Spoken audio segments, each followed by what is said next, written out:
So recently a friend of mine turned me on to Think Progress, and I thought it was relevant because, they're speaking about another movement, one to hold banks accountable for the taxes that are not being paid. They call it the Main Street Movement, and it's an import from the UK, where they do actions in front of banks.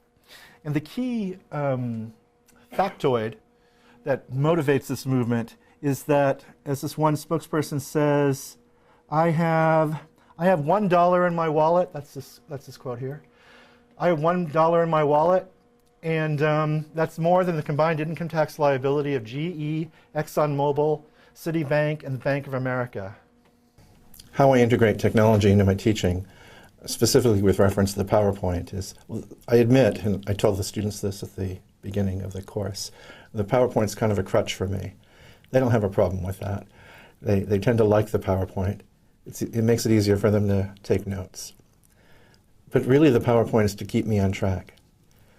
I balance course content versus their engagement. And I strive for their engagement, but I want to make sure that I cover everything. So what I put in the PowerPoint slides are those things that are most important to cover. Make sure that I touch upon these things. I think one of the biggest risks in approaching the discussion the way I do is that the conversation often goes off on a tangent.